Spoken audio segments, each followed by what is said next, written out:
ரெகுலரா train travel பண்றவங்க கட்டாயம் இந்த வீடியோவ பாருங்க. குறிப்பா பெண்கள். ட்ரெயின்ல போயிட்டு இருக்கும்போது பெண்கள் வந்து ரெஸ்ட் ரூம்ஸ் யூஸ் பண்ண போறாங்க. இல்ல ரெஸ்ட் ரூம் யூஸ் பண்ணிட்டு வெளில வராங்க அப்டின்னா, அந்த டைம்ல உங்கள யாராவது கண்காணிக்க வாய்ப்பு இருக்கு. ஸோ ரொம்ப கவனமா இருக்க வேண்டிய தேவை ஏற்பட்டிருக்கு. ஏன் இவ்ளோ சீரியஸா சொல்றேன் அப்டின்னா, 2 இன்சிடென்ட் நடந்திருக்கு. 2 இன்சிடென்ட்ல அந்த 2 இன்சிடென்ட்டுமே வந்து கண் இமைக்கிற நேரத்துல நடந்துருச்சு அப்டின்னு சொல்லுவாங்கல்ல. அந்த மாதிரி நடந்த இன்சிடென்ட். இந்த 2 சம்பவத்துல ஒரு உயிர் பறி போயிருக்கு. அதுவும் டிக்கெட் செக் பண்ண வர்ற டிடியே பலியாயிருக்கார். என்ன நடந்துச்சு அப்படின்றத டீட்டெயிலா பார்ப்போம்.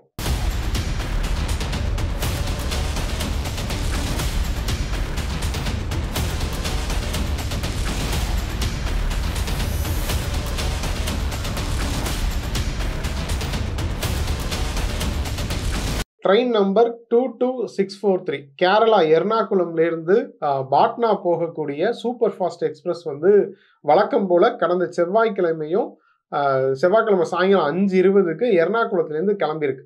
எர்ணாகுளத்துக்கு அடுத்த ஸ்டாப் ஆலுவா, அதுக்கு அடுத்த ஸ்டாப் திரிஷூருக்கு அடுத்தது பாலக்காடு. ட்ரெயின் திரிஷூரை 6:50க்கு கிராஸ் பண்ணி பாலக்காடு நோக்கி போயிட்டு இருக்கு. அப்போதான் அந்த ட்ரெயினோட S11 கோச்ல வினோத் அப்படின்ற டிடிஇ பேசஞ்சர்ஸ்ட டிக்கெட் செக் பண்ணிட்டு இருக்காரு. அப்போ ஒடிசாவை சேர்ந்த ரஜினிகாந்தா அப்படின்ற வடமாநில நபர் டிக்கெட் எடுக்காம டிராவல் பண்ணியிருக்காரு. அதுவும் ஃபுல் மது போதையில.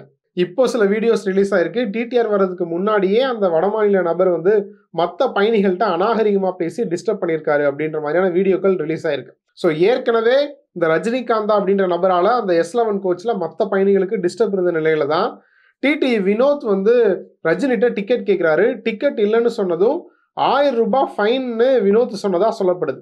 இதுக்கு ரஜினிகாந்த் வந்து கடுமையா வினோத்திட்ட வாக்குவாதம் பண்ணியிருக்கார். அதுக்கப்புறம் மற்ற பயணிகளுக்கும் உன்னால டிஸ்டர்பா இருக்கு. ஸோ அதனால நீ வந்து அடுத்த ஸ்டாப்ல இறங்கி அன்ரிசர்வ்ட் கோச்சுக்கு மாறிடு அப்படின்ற மாதிரி சொல்லியிருக்காரு. பட் அதை கேட்காத ரஜினி வினோத்தை வந்து அசிங்கமா திட்டியிருக்கான்.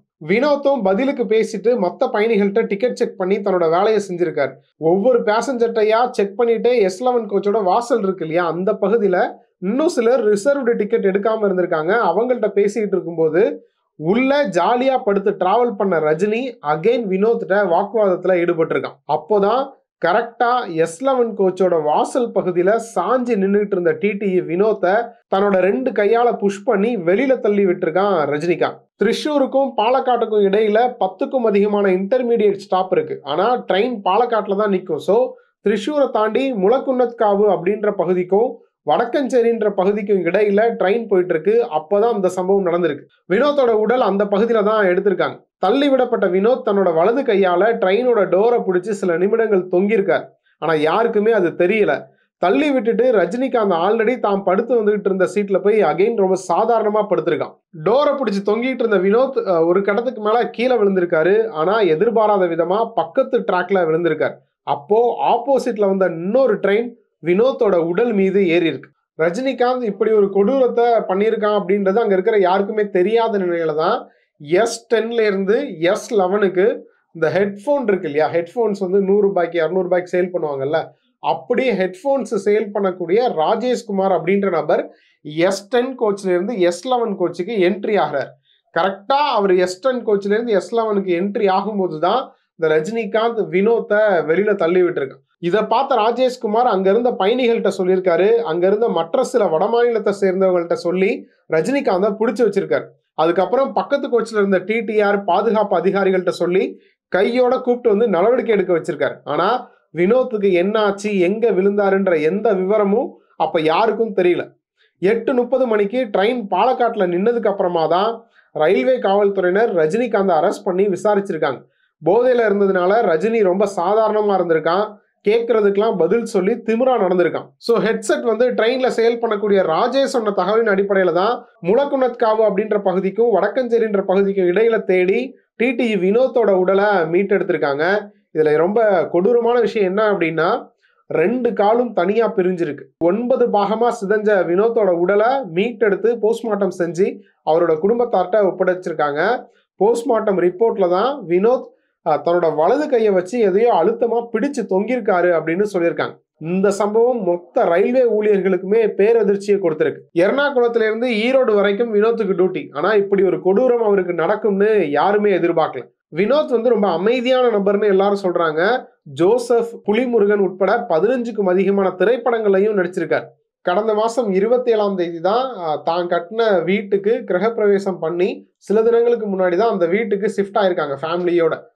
வினோத்தோட மனைவி பேசும்போது ரொம்ப அழுது ரொம்ப எமோஷனலா பேசியிருக்காங்க. வினோத்தோட மனைவி பேசும்போது தன்னோட வேலையை செஞ்சதுக்கு இவ்வளோ பெரிய தண்டனையா, இந்த மாதிரி யாருக்கும் நடக்கக்கூடாது அப்படின்னா அவங்களோட பாதுகாப்பை உறுதி செய்யணும் அப்படின்னு சொல்லி கோரிக்கை வச்சிருக்காங்க. இந்த நிலையில தான் ட்ரெயின்ல டிராவல் பண்ணும்போது ஸ்டெப்ஸ் பக்கத்துல பாத்ரூம் பக்கத்துல நிற்கும் போது ரொம்ப கவனமா இருக்கணும்னு ரயில்வே அதிகாரிகள் நிறைய பேர் தங்களோட சோசியல் மீடியால கருத்து பதிவிட்டு இருக்காங்க. குறிப்பா டிடிஆர், டிடிஇ மாதிரியான அவங்களோட வேலையை செய்ய விடணும் பொதுமக்களும், அதே மாதிரி அந்த பணியை செய்யறவங்களும் அவங்களோட பாதுகாப்பை உறுதி செய்யணும் அப்படின்ற மாதிரி சொல்லிட்டு இருக்காங்க. உண்மையிலேயே வினோத்துக்கு நடந்ததை நினைச்சு பார்த்தா பயம் வருது. நான் ஆரம்பத்திலே 2 இன்சிடென்ட் சொன்னேன் இல்லையா? ஒரு இன்சிடென்ட் வினோத்தோட இன்சிடென்ட் பார்த்தோம். இன்னொரு இன்சிடென்ட் என்ன அப்படின்னா, கடந்த மார்ச் 13ஆம் தேதி மும்பைல ஒரு ட்ரெயின் போயிட்டு இருக்கும்போது ஒரு கோச்சோட வாசல்ல நின்றுட்டு இருந்த ஒரு பையன் பாத்ரூம் போயிட்டு வந்த ஒரு பெண்ணோட செயினை இழுத்துட்டு வெளியில குதிக்கிறான். அதாவது ரெஸ்ட் ரூம் போக மூதாட்டி ஒருவருக்கு ஹெல்ப் பண்ண சப்போர்ட்டுக்காக கூட வந்து ஒரு பெண்ணோட செயினை பிடிச்சி இழுத்துட்டு குதிச்சிருக்கான். இந்த சிசிடிவி காட்சிகள் வெளியாகி மிகப்பெரிய பரபரப்பை ஏற்படுத்துச்சு. ஒரு ஸ்டாப்ல ட்ரெயின் நின்றுட்டு மூவ் ஆகும்போது, அதாவது ஸ்லோவா மூவ் ஆகும்போது கரெக்டா அந்த படிக்கட்டுல நிக்கிற இந்த திருட்டு கும்பல் அதே டைம்ல பாத்ரூம்ல இருந்தோ இல்ல அடுத்த கோச்ல இருந்து இந்த கோச்சுக்கு வர்ற பெண்களோட செயினை டார்கெட் பண்றாங்க. பெண்களை மட்டும்தான் இவங்க டார்கெட் பண்றாங்கன்னு சொல்ல முடியாது. ஏன்னா ஆண்கள் வராங்க அப்படின்னா அவங்க கையில இருக்கிற விலை உயர்ந்த மொபைலை ஸ்நாச் பண்ணிட்டு ஜம்ப் பண்ணிடுவாங்க. சமீபத்தில் நடந்த இந்த 2 சம்பவமும் ரயில் பயணிகளுக்கு சின்ன கலக்கத்தை ஏற்படுத்தியிருக்குன்னே சொல்லலாம். முன்னாடி ட்ரெயினுக்கு வெளியில நீங்க வந்து பாலத்துக்கு மேலாம் போயிட்டு இருக்கும்போது நிறைய வீடியோஸ்லாம் பார்த்துருப்பீங்க யூடியூப்ல. வட மாநிலங்கள்ல வந்து நீங்க ட்ரெயின்ல டிராவல் பண்ணும்போது அந்த பாலத்துல சைட்ல கம்பு வச்சுட்டு நிற்பாங்க. மொபைலை யாராவது யூஸ் பண்ணிட்டு இருந்தாங்க அப்படின்னா கம்பை வச்சு அந்த கையில தட்டுவாங்க, மொபைல் கீழே வந்துடும், மொபைல் அவங்க எடுத்துட்டு போயிடுவாங்க. ஸோ இப்படிலாம் பண்ணிட்டு இருந்த கும்பல் தான் இப்போ ட்ரெயினுக்குள்ளேயே ஏறி வந்து கொள்ளையடிக்க ஆரம்பிச்சிருக்காங்க. ஸோ நீங்க வந்து அந்த ஸ்டெப்ஸ்ல ட்ரெயின்ல ஒரு கோச்ல நீங்க ஏறுறீங்க அப்படின்னா அந்த ஸ்டெப்ஸ்ல யாராவது சந்தேகிக்கும்படியா நிக்கிறாங்க அப்படின்னா உடனே ரயில்வே காவல்துறைக்கு அலர்ட் பண்ணுங்க. ட்ரெயினுக்குள்ளேயே இப்படிலாம் நடக்குது அப்படின்னும் போது ஒருவித பயம் தான் ஏற்படுத்துது. குறிப்பா சமீபத்தில் நடந்த இந்த 2 சம்பவமே ரயில் பயணிகளுக்கு ஒரு கலக்கத்தை ஏற்படுத்துது அப்படின்னே சொல்லலாம். ஸோ நீங்க ட்ரெயின்ல டிராவல் பண்ணும்போது ரெஸ்ட் ரூம் போகும்போதும் சரி, இல்லை ரெஸ்ட் ரூம்ல இருந்து வெளியில வரும்போதும் சரி, ஸ்டெப் சைடு நிற்கும் போதும் சரி ரொம்ப கவனமா இருங்க. அந்த சைடு யாராவது சந்தேகிக்கும்படியா நிக்கிறாங்க, உங்களுக்கு ஒருத்தர் மேல சந்தேகம் வருது அப்படின்னா ரயில்வே காவல்துறைக்கு கட்டாயம் அலர்ட் பண்ணுங்க.